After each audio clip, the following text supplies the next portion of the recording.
আসসালামু আলাইকুম এভরিওয়ান। আজকে আপনাদের জন্য নিয়ে এসেছি রোল রেসিপি।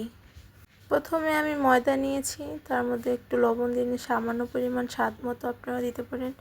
পানি দিয়ে এখন মিক্স করে নেব, ডোটা রেডি করে নেব। রেডি হয়ে গেছে আমাদের ডো। এখন এটা রেস্টে দিয়ে দেব।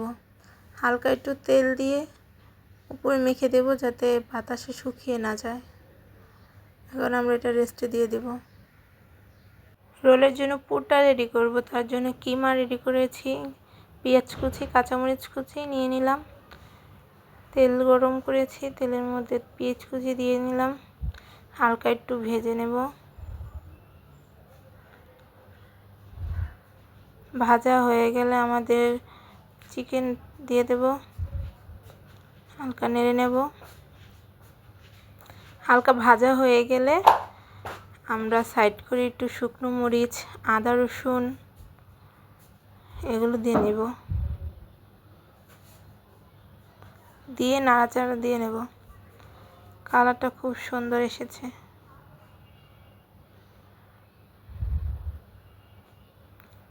একটু জিরে গুঁড়ো দিয়ে নিলাম, আপনারা চাইলে এটা নাও দিতে পারেন।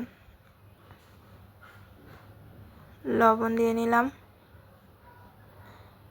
একটু নেড়েচেড়ে ভালো করে ভেজে নেব।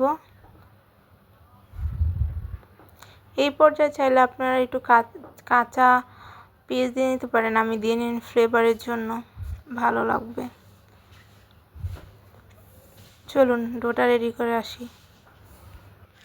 লেচি কেটে নেব, গোল গোল করে বলে রেখে দেব। এভাবে রুটি বেলে নিব গোল করে। এই পর্যায়ে আমরা পুর বানিয়ে নিয়েছিলাম, সে পুরটা দিয়ে নেব। কাঁচা পানি দিয়ে দুই সাইডে একটু পানি দিয়ে নিলে এটা আটকে থাকবে, ছুটবে না। দেখুন কত সুন্দর হয়েছে আমাদের রোল বানানো। এভাবে করে সবগুলো রোল আমরা বানিয়ে নেব। চিকেন একটু বেশি দিলে একটু ফ্লেভারটা ভালো আসবে, ইয়ামি লাগবে, সবাই খেতে পছন্দ করবে। এভাবে সবগুলো রোল আমরা বানিয়ে নেব। চলুন রোলগুলো ভেজে আসি। এভাবে করে তেলটা গরম করে সবগুলো রোল আমরা ভেজে নেব।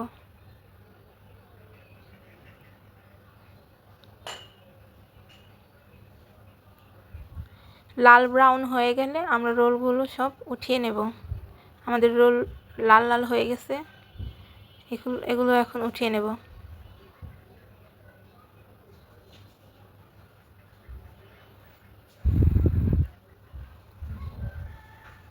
দেখতেই পাচ্ছেন আমাদের রোলগুলো কত ভালো সুন্দর হয়েছে, খেতেও খুব দারুণ। আপনারাও বাসায় বানিয়ে খেয়ে দেখবেন, খুবই ভালো লাগবে।